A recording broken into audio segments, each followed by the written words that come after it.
Shri V S Jithin Dev ഇന്നിപ്പോൾ V Muraleedharan SNDP യോഗം general സെക്രട്ടറിയെ പോയി കണ്ടു, സംസാരിച്ചു. അതിനുശേഷം NSSുമായി ബന്ധപ്പെട്ട് പ്രതികരണം നടത്തുന്നത് ഒരു നിയമനിർമ്മാണം ശബരിമലയുമായി ബന്ധപ്പെട്ട് ഇപ്പോൾ കോടതിയിൽ കേസ് നിൽക്കുമ്പോൾ എങ്ങനെ സാധ്യമാകും എന്നതാണ് ചോദിക്കുന്നത്. നേരത്തെ പക്ഷേ ഇതേ സാഹചര്യം നിലനിൽക്കുമ്പോൾ തന്നെ നേരത്തെ BJP 2018 ആവർത്തിച്ച് പറഞ്ഞുകൊണ്ടിരുന്നത് വേണ്ടി വന്നാൽ നിയമനിർമ്മാണം എന്നുള്ളതാണ്, അതൊരു വാഗ്ദാനമായിട്ടാണെന്ന് പറഞ്ഞത്. പക്ഷേ ഇന്നിപ്പോൾ പല BJP നേതാക്കളും അങ്ങനെയൊന്നും പറഞ്ഞിട്ടില്ല എന്ന് കൂടി പറയുന്നുണ്ട്.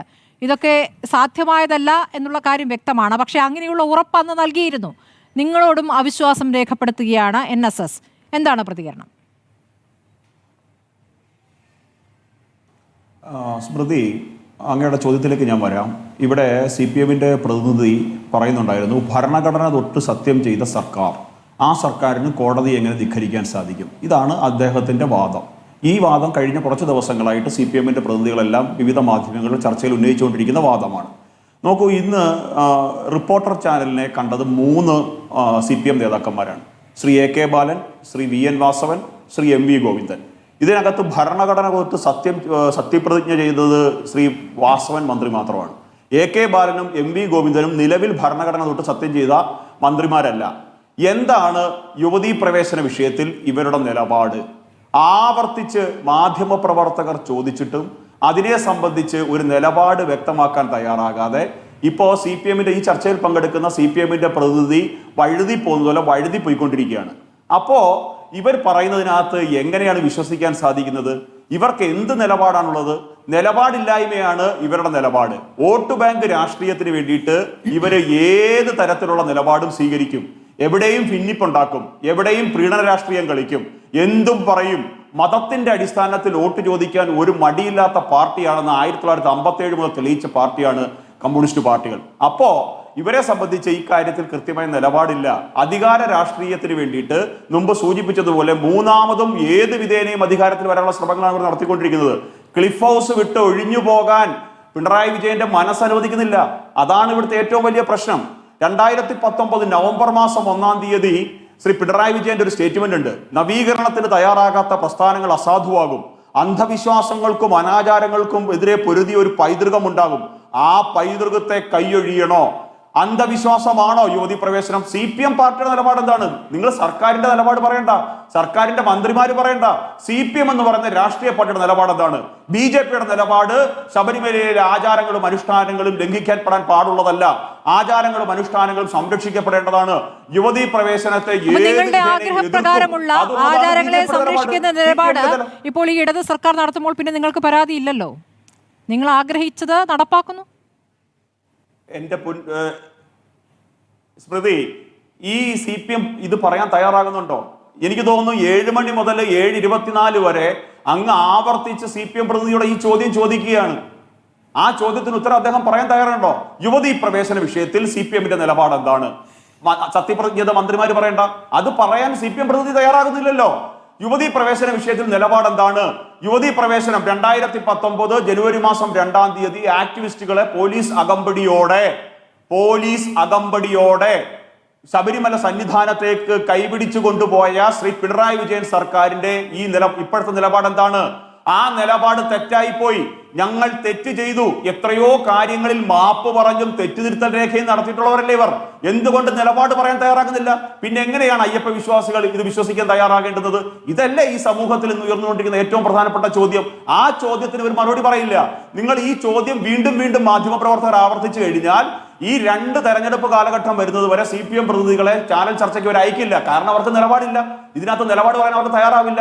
കാരണം യുവതീ പ്രവേശനത്തെ അനുകൂലിക്കുന്നവരെയും യുവതീ പ്രവേശനത്തെ എതിർക്കുന്നവരെയും ഇരുതോളിലിരുത്തി ബാലൻസ് ചെയ്തു പോകാനാണ് CPM ആഗ്രഹിക്കുന്നത് കേരളത്തിൽ. കാരണം ഇവർക്ക് മറ്റൊന്നും പറയാനില്ല.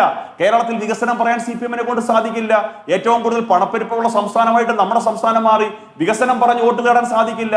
അപ്പോ ഇവരെ സംബന്ധിച്ച് നിലപാടില്ലായ്മയാണ് ഇവരുടെ നിലപാട്. ഇവരുടെ നിലപാട് വ്യക്തമാക്കാൻ ഈ പാർട്ടി തയ്യാറാകില്ല. രണ്ടാമത്തെ കാര്യം അങ്ങ് ചോദിച്ചതുപോലെ NSSന്റെ നിലപാട് സംബന്ധിച്ച് BJPക്ക് അഭിപ്രായം പറയാൻ സാധിക്കില്ല. കാരണം NSSനും SNDPക്കും KPMSനും സുധീർ സഭയ്ക്കും സംഭവ സഭയ്ക്കും എല്ലാ ഹൈന്ദവ മത സംഘടനകൾക്കും മറ്റ് സമുദായിക സംഘടനകൾക്കും ഒക്കെ അഭിപ്രായ സ്വാതന്ത്ര്യമുണ്ട്. അഭിപ്രായം പറയാനുള്ള അവകാശവും അവർക്കുണ്ട്. അത് ഇന്ന നിലപാട് പറയണം, ഇന്ന നിലപാട് പറയണ്ട, അതിനകത്ത് പരിഭ്രമമോ ഭയമോ ഒന്നും BJPക്ക്. പക്ഷേ BJP ജനങ്ങളോട് സുകുമാരൻ നായർ പറഞ്ഞ കാര്യത്തെ അത് തെറ്റാണ് എന്ന് പറഞ്ഞു. BJP നേതാവ് തന്നെ പറഞ്ഞു, സുരേഷ് പറഞ്ഞിട്ടുണ്ട്. അങ്ങനെ ഒരു ഉറപ്പും ഒരു നിയമനിർമ്മാണം എന്ന ഉറപ്പും BJP നടത്തിയിട്ടില്ല എന്ന് പറഞ്ഞു. അങ്ങനെ ഒരു ഉറപ്പുണ്ടായിരുന്നു. 2018 അങ്ങനെയുള്ള പ്രതികരണം BJPയിലെ പ്രധാനപ്പെട്ട നേതാക്കൾ നടത്തിയിരുന്നു. വേണ്ടി വന്നാൽ നിയമനിർമ്മാണം. സുരേഷ് ഗോപി ഇപ്പോൾ പറയുന്നു ശബരിമല ഏറ്റെടുക്കുമെന്ന്, കേന്ദ്രം ഏറ്റെടുക്കുന്നത്. ഇതൊക്കെ ഇങ്ങനെ വന്ന് ഓരോരോ തള്ളലുകൾ നടത്തുക എന്നതാണോ ഒരു രീതി? നടപ്പാക്കാൻ പറ്റാത്ത കാര്യങ്ങൾ അതെങ്ങനെയാണ് ശബരിമല ഏറ്റെടുക്കുക? സ്മൃതി, ഈ രാജ്യത്ത് എല്ലാവർക്കും അഭിപ്രായ സ്വാതന്ത്ര്യമുണ്ട്. അഭിപ്രായ സ്വാതന്ത്ര്യമല്ല ഉത്തരവാദപ്പെട്ട സ്ഥാനത്തിരിക്കുന്ന ഒരു സഹമന്ത്രി നടത്തേണ്ടത്. CPM പ്രതിനിധിക്ക് എല്ലാം സാഹചര്യങ്ങൾ, ചില ബോധ്യങ്ങൾ, ചില സാഹചര്യങ്ങൾ ഏതാണ് എല്ലാം അങ്ങ് എടുക്കുന്നു പറയുകയാണ്. തൃശ്ശൂർ പറഞ്ഞ പോലെ അല്ല, ഇനി എടുക്കൽ എത്ര നടക്കും നോക്കാം. നിങ്ങൾ ആദ്യം കലുങ്കിലെ കാര്യത്തിൽ ഒരു തീരുമാനമാക്കൂ. കലുങ്കിൽ പറയുന്ന കാര്യങ്ങളിൽ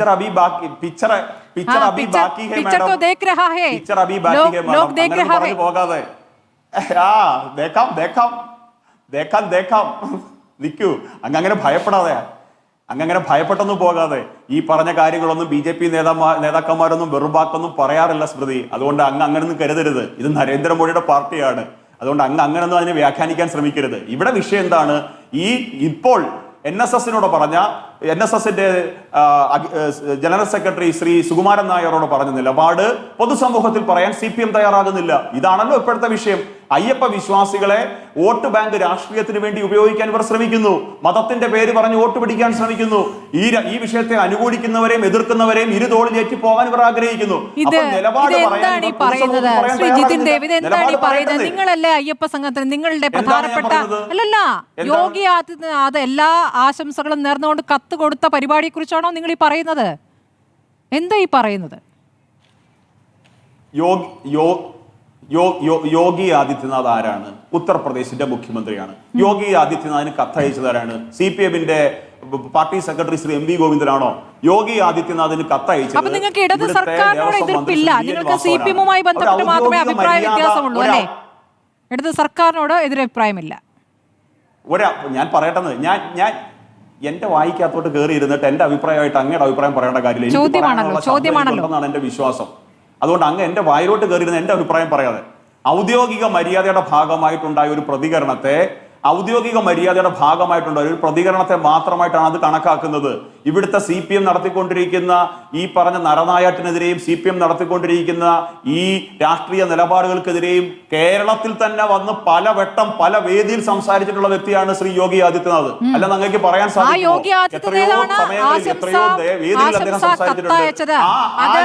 മന്ത്രി VN വാസവൻ വളരെ സന്തോഷത്തോടെ വായിക്കുകയും ചെയ്തു.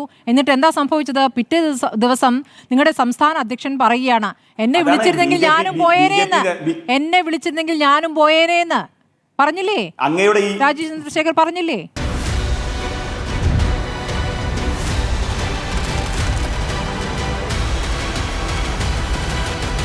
ഡിബേറ്റ് വിത്ത് സ്മൃതി പരുത്തിക്കാട്.